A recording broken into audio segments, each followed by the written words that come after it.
मोदी की ऐसी की तैसी मोदी कर रहे हैं। मोदी क्या करेगा? मोदी के बाप ने संविधान बनाया क्या? वो अडानी अंबानी और आरएसएस भागवत इनको मानता है। बजरंग दल, हिंदू सेना, फलानी सेना उनको मानता है। एक बार बना के देखो तुम हिंदू राष्ट्र, तब हम बता देंगे तुम्हें। एक बार बता के देखो तुम। महाबोधि महाविहार को मुक्त कराने के लिए सारे देश सारी दुनिया के लोग लगे हुए हैं। आकाश लामा बीटीएमसी एक्ट के पीछे पड़े हैं और आकाश लामा के पीछे ये नकली बुद्धिस्ट पड़े हैं। अभी भी बारातें रोकी जाती हैं, अभी भी पानी पीने पे लोगों को मार दिया जाता है, अभी भी अच्छे नंबर लाने पे उनको मारा जाता है। तो मुद्दा क्यों नहीं है? डॉक्टर अंबेडकर की मूर्ति जब सुप्रीम कोर्ट में लग सकती है तो वहाँ हाई कोर्ट में क्यों नहीं लग सकती? डॉक्टर अंबेडकर की मूर्ति पार्लियामेंट में लग सकती है, वहाँ क्यों नहीं लग सकती? कोई इनके बाप की जमीन है क्या? डॉक्टर अंबेडकर के विचार से, डॉक्टर अंबेडकर के संविधान से ये सारे लोग जलते हैं और ये जलते रहें, मरते रहें। डॉक्टर अंबेडकर का संविधान चलेगा और डॉक्टर अंबेडकर की मूर्ति लगेगी। कोई हिंदू बिंदु नहीं है। हाँ, हिंदू कहीं ढूंढना भी मत। हिंदू कहीं नहीं है, हिंदू एक नहीं मिलेगा। किसी को पूछोगे तुम हिंदू हो तो कहेगा नहीं मैं ब्राह्मण हूँ। महाबोधि विहार को बचाने के लिए बिहार में जो आंदोलन चल रहा था, अब वो निकलकर देश की राजधानी दिल्ली में आ चुका है। 3 दिन का यहाँ पर सेशन चल रहा है। कल जंतर मंतर पर तमाम जो बोधि भिक्षु थे वो जमा हुए थे और बहुजन समाज जमा हुआ था। अब 2 दिन की मीटिंग चल रही है अम्बेडकर भवन में। हमारे साथ भंते जी हैं, इनसे समझने की कोशिश करेंगे कि आखिर एक तरफ वक्फ बोर्ड लाकर मुसलमानों के जो धार्मिक स्थल है उसमें सरकार अपना हस्तक्षेप करती है, वहीं महाबोधि विहार बिहार में जो दूसरे धर्म के लोग हैं उनको उसमें इंटरवीन करवाती है। तो इस तरीके से जो चल रहा है मामले, उस पर जानने की कोशिश करेंगे कि क्या लग रहा है, सरकार की क्या मंशा है और बौद्ध विहार को कब तक आज़ाद करा सकते हैं। क्या लग रहा है भंते जी? अब तो बिहार से दिल्ली भी आ गए हैं, दिल्ली भी कल जंतर मंतर पे धरना हुआ था। क्या रूपरेखा हो सकती है इस आंदोलन की? बुद्ध गया महाबोधि महाविहार मुक्ति आंदोलन केवल दिल्ली तक या भारत तक या महाराष्ट्र तक या बॉम्बे तक सीमित नहीं है। आज ये आंदोलन सारी दुनिया के बौद्धों का इंटरनेशनल मूवमेंट बन गया है। पूरी दुनिया में बौद्धों के इस इकलौते महाबोधि महाविहार को मुक्त कराने के लिए सारे देश सारी दुनिया के लोग लगे हुए हैं। 2 दिन से सत्र, कल मैं जंतर मंतर पे था, लेकिन जंतर मंतर पर मैं मंच पर नहीं गया। आज मैं अंबेडकर भवन पर हूँ। वहाँ पर 2 दिन से मीटिंग चल रही है एक कोऑर्डिनेशन कमेटी की। वैसे मैं समझता हूँ कि कोऑर्डिनेशन कमेटी की कोई आवश्यकता नहीं है, क्योंकि कोऑर्डिनेशन कमेटी पहले ही बन चुकी है और एलआईयू को, आईबी को पूरा इंडिया का कोऑर्डिनेशन कमेटी बनाकर हम लोगों ने दे दिया है। अब कुछ लोग कोऑर्डिनेशन कमेटी इसलिए बनाना चाहते हैं कि जो आकाश लामा और प्रज्ञाशील और जो आंदोलन चल रहा है ऑल इंडिया बुद्धिस्ट फोरम के अंतर्गत, उसे कुछ लोग हाईजैक करना चाहते हैं। हाईजैक करने की कोशिश भी की, लेकिन हाईजैक नहीं हो सका। आकाश लामा बीटीएमसी एक्ट के पीछे पड़े हैं और आकाश लामा के पीछे ये नकली बुद्धिस्ट पड़े हैं। ये लोग, जो लोग आकाश लामा के पीछे पड़े हैं वो बुद्धिस्ट नहीं हैं, वो सारे के सारे नॉन बुद्धिस्ट हैं, डिक्लेयर बुद्धिस्ट भी नहीं हैं। और ये जो आंदोलन चल रहा है, इसकी जो मेन कमेटी है, कोऑर्डिनेशन कमेटी या कोर कमेटी, उसमें किसी भी बीजेपी के आदमी को या भाजपा के आदमी को नहीं रखना चाहिए। जो किसी भी कांग्रेस या भाजपा का पदाधिकारी है उसको नहीं रखना चाहिए। क्यों? कि आंदोलन 132 साल पहले अनागारिक धर्मपाल ने चलाया था। उस समय कांग्रेस कमेटी थी, कांग्रेस की गवर्नमेंट थी, लेकिन कांग्रेस ने एक अलग से एक्ट बना दिया। आज जो सारा दारमदार है और जो मंदिर पर हिंदू काबिज हैं, जो पंडे काबिज हैं, उसका मेन दोषी, मेन जिम्मेदार कांग्रेस पार्टी, राजेंद्र प्रसाद, जवाहरलाल नेहरू, ये सारे लोग हैं। यदि ये चाहते, और उसके बाद भी जब देश स्वतंत्र हुआ 50-60 वर्ष इन्होंने राज किया, उसके बाद भी मूवमेंट चलता रहा, उसके बाद भी 1992 में भी मूवमेंट चलाया, लेकिन कांग्रेस के लोगों पर और भाजपा के लोगों पर हमारा कोई भरोसा नहीं है। ये आंदोलन अब मुखर होता जा रहा है, तीव्र होता जा रहा है। ये इसका जलजला कुछ दिनों बाद दिखेगा, लेकिन है क्या है, आकाश लामा की लोग टांग खींच रहे हैं। कोई कह रहा है इसने 50 करोड़ ले लिया, कोई कह रहा है इसने 10 करोड़ ले लिया। अरे भाई, इतना पैसा नहीं आया है।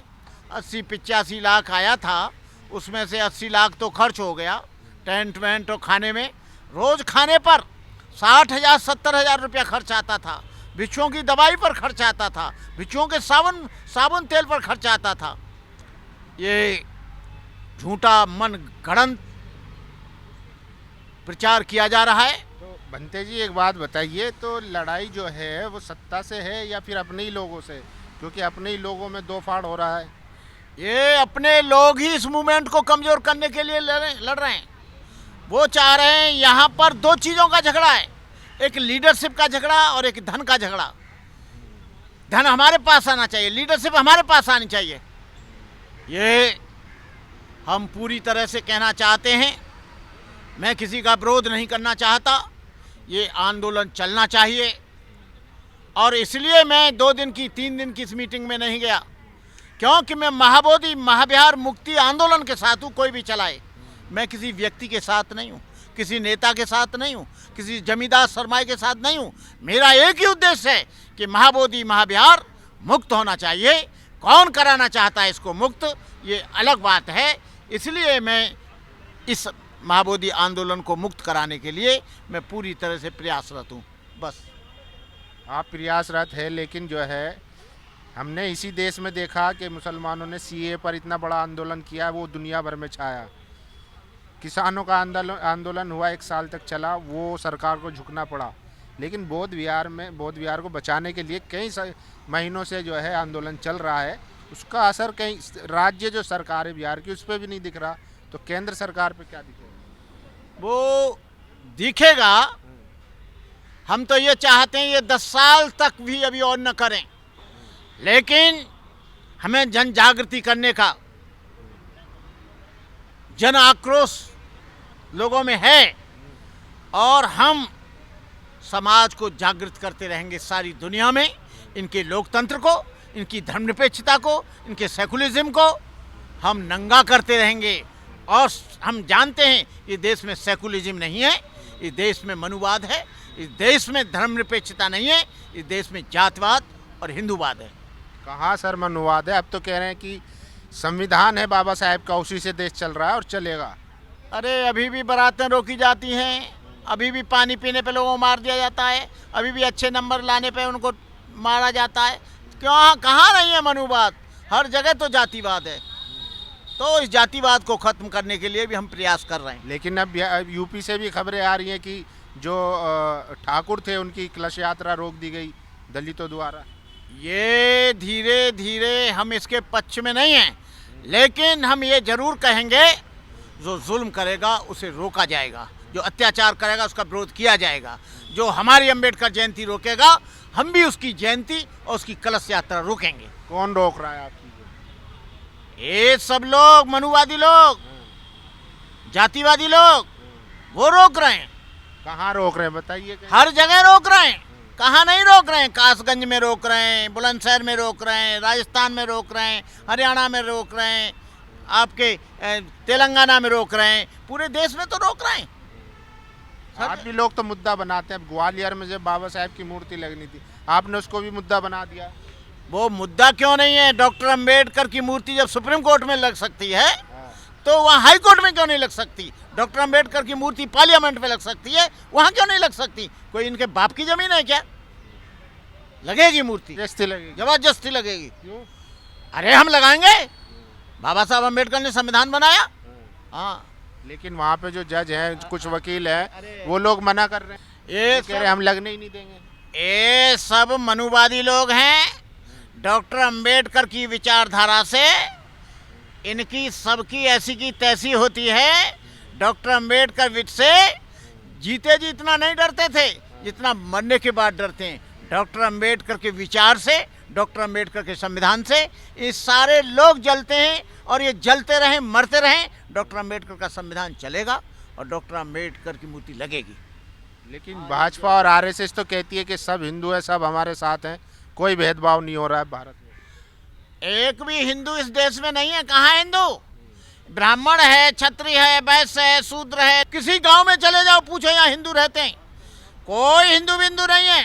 सब लोग जातिवादी लोग हैं, छुआछूत को मानने वाले लोग हैं, द्वेष करने वाले लोग हैं, घृणा करने वाले लोग हैं, ईर्ष्या करने वाले लोग हैं। कोई हिंदू बिंदु नहीं है। हाँ, हिंदू कहीं ढूंढना भी मत। हिंदू कहीं नहीं है। हिंदू एक नहीं मिलेगा। किसी को पूछोगे तुम हिंदू हो तो कहेगा नहीं, मैं ब्राह्मण हूँ, मैं क्षत्रिय हूँ, मैं वैश्य हूँ, मैं शूद्र हूँ, मैं इस जाति से हूँ, वो उस जाति से है, वो ऊंचा है, ये नीचा है। ऐसा क्या हिंदू? एक ऊंचा और एक नीचा, तीन लोगों की सेवा ही करता रहे। आए ब्राह्मण जो है शिक्षा लेगा, क्षत्रिय रक्षा करेगा, हथियार रखेगा, बनिया जो है वो व्यापार करेगा और शूद्र सेवा करेगा। अरे तुम्हारी ऐसी की तैसी क्यों करेगा? सेवा नहीं करेंगे, अब हम मेवा खाएंगे। सेवा नहीं करेंगे, हम बड़े बड़े पदों पे आसीन होंगे। आदिवासी और यहाँ का शूद्र, यहाँ का शेड्यूल कास्ट, यहाँ का बैकवर्ड पढ़ा लिखा है, वो जाग गया है। तो अब तो मेवा भी खा रहे हैं ना। अब तो देखिए देश में मंत्री भी बन रहे हैं, ओबीसी और पिछड़ा, दलित, आदिवासी, राष्ट्रपति तक बन रहे हैं। इनकी वजह से नहीं है, बाबा साहब के संविधान की वजह से बन रहे हैं। इनकी वजह से नहीं है। बाबा साहब ने हमको फंडामेंटल राइट्स दिए हैं, एमपी बनने का, डीएम बनने का, हमको आईपीएस बनने का, इंजीनियर बनने का, डॉक्टर बनने का, बड़ा मकान बनाने का, बड़ी गाड़ी में चलने का अधिकार हमको बाबा साहब डॉक्टर अम्बेडकर ने दिया है, किसी और ने नहीं दिया है। मोदी जी कह रहे हैं कि हम कर रहे हैं अब जो है। अरे मोदी की ऐसी की तैसी मोदी कर रहे हैं। मोदी क्या करेगा? मोदी के बाप ने संविधान बनाया क्या? मोदी करेगा। हाँ, लेकिन बाबा साहब को और बौद्ध को तो मानते हैं। वो किसी को नहीं मानता। वो केवल अडानी और अंबानी को मानता है, आरएसएस को मानता है। बाबा साहब को मानता तो पार्लियामेंट से मूर्ति नहीं हटाता। बाबा साहब की मूर्ति पीछे कर दी। बाबा साहब को वो कहाँ मानता है? वो अडानी, अंबानी और आरएसएस, भागवत, इनको मानता है। बजरंग दल, हिंदू सेना, फलानी सेना, उनको मानता है। बाबा साहब से उसका कोई लेना देना नहीं है। लेकिन जब विदेशों में जाते हैं कि हम युद्ध नहीं, बुद्ध की धरती से आए, भारत से। बुद्ध की धरती से, जापान से मेट्रो के लिए, वो कौन सी एक ट्रेन, बुलेट ट्रेन के लिए पैसा चाहिए। कटोरा लेके जाते हैं भीख मांगने के लिए, तब कहते हैं बुद्ध हैं। कटोरा लेके जा रहे हैं तब कहते हैं हम बुद्धिस्ट हैं। बौद्ध देश से आए और भारत में आते हैं तो हिंदू देश बनाओ।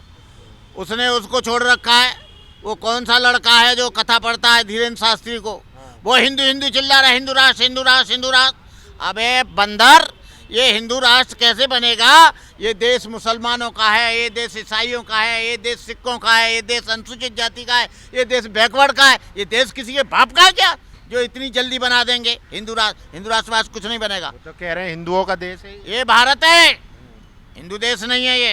अभी बीजेपी के एक नेता एमएलए महाराष्ट्र के नीतीश राणे कह रहे हैं कि ये हिंदुओं का देश थे, कि पाकिस्तान नहीं है ना तुम्हारे बाप का देश है। अरे डिस्कवरी ऑफ इंडिया को पढ़ना। हिंदू शब्द फारसी शब्द में है। हिंदू का मतलब क्या है उसमें पढ़ तो ले। डिस्कवरी ऑफ इंडिया में जवाहरलाल नेहरू ने जो लिखी है, हिंदू का मतलब है लुटेरा, हिंदू का मतलब है चोर, हिंदू का मतलब है काफिर, हिंदू का मतलब है जो झूठ बोलने वाला। और उसमें लिखा है, मैं नहीं बोल रहा हूँ, उसमें दिया है। कहाँ ये डेफिनेशन है? डिस्कवरी ऑफ इंडिया में। ये फारसी शब्द है। हिंदू शब्द हिंदू किसी भी ग्रंथ में नहीं मिलेगा, चारों वेदों में नहीं मिलेगा, रामायण में नहीं मिलेगा, गीता में नहीं मिलेगा, उपनिषदों में नहीं मिलेगा, किसी भी ऋग्वेद में नहीं मिलेगा, यजुर्वेद में नहीं मिलेगा, सामवेद में नहीं मिलेगा, अथर्ववेद में नहीं मिलेगा। वेद सबसे पुराने माने जाते हैं। कहाँ से आया हिंदू शब्द यार? ये बीच में घुसेड़ दिया है कि हिंदू हो गया। किसने अरे अब कह रहे हैं सनातनी। पहले कहते थे हिंदू, अब कह रहे हैं सनातनी। सनातनी के बाद ये कुछ और घुसेड़ देंगे। ये कोई न कोई नया नया चिंतन करते रहते हैं यहाँ की जनता को पागल बनाने के लिए। कोई हिंदू नहीं है यहाँ, हिंदू नहीं है भैया। सारे के सारे लोग भारतीय हैं, इस देश में रहते हैं। ये है, ये पुरानी मनुस्मृति को लागू करने के लिए हिंदू देश बनाना चाहते हैं क्या? अरे बहुत वो बड़ा तो कहते हैं कि तो है, पहले ही है, इसमें बनाने के। अरे यहाँ भूचाल आ जाएगा यार। बना के देखो तुम, एक बार बना के देखो तुम हिंदू राष्ट्र, तब हम बता देंगे तुम्हें। एक बार बता के देखो तुम। इस देश के टुकड़े करना चाहते हैं वो लोग जो हिंदू राष्ट्र बनाना चाहते हैं। ईसाई कहेगा ईसाई राष्ट्र चाहिए, मुस्लिम कहेगा मुस्लिम राष्ट्र चाहिए, अम्बेडकरवादी कहेगा अम्बेडकरवादी राष्ट्र चाहिए, सिख कहेगा सिख राष्ट्र चाहिए। अबे कितने राष्ट्र बनाओगे? भारत को तोड़ के तुम्हें दो तो पाकिस्तान बना दे। तो वो तो ये कहते हैं ना कि देखिए मुसलमानों के इतने देश है, ईसाइयों के इतने देश है, सबके अपने अपने देश है। भारत के जो हिंदू है उनका कोई देश नहीं है, एक भारत तो होना चाहिए कम से कम। अरे वो अलग चीज़ है, ये अलग चीज़ है। वो चल रहा है देश कुरान से, आयतों से। ये देश चल रहा है डॉक्टर अम्बेडकर के संविधान से। संविधान में कहीं नहीं है हिंदू हिंदू हिंदू हिंदू हिंदू राष्ट्र, कहीं नहीं है। ये देश संविधान से चलेगा, न कुरान से चलेगा, न रामायण से चलेगा, न गीता से चलेगा, न बुद्ध के शास्त्रों से चलेगा। हमारा पवित्र ग्रंथ है भारतीय संविधान, बाबा साहब डॉक्टर अम्बेडकर के द्वारा बनाया हुआ, उससे चलेगा देश, उसी से चलेगा। चलिए, बहुत बहुत शुक्रिया भंते जी। तो देखिए, आपने सुना, बेबाकी से राय रखी, जिस तरीके से लगातार जो है भारत को हिंदू राष्ट्र की तरफ धकेलने की कोशिश की जा रही है। भाजपा के छोटे छोटे नेता, छुटभैया नेता जो है हिंदू राष्ट्र की बात करते हैं। बाकी भंते जी की बात आपको कितनी अच्छी लगी, अपनी राय जरूर दीजिए। शुक्रिया। दस्तक की आपसे गुजारिश है कि अगर इसको बचाना चाहते हैं तो नेशनल दस्तक को सब्सक्राइब करने के लिए रेड कलर के सब्सक्राइब बटन को दबाएं, फिर बेल आइकन की घंटी दबाएं। नेशनल दस्तक को बचाने के लिए बहुत जरूरी है कि हर खबर को शेयर करें, लाइक करें, कमेंट जरूर करें।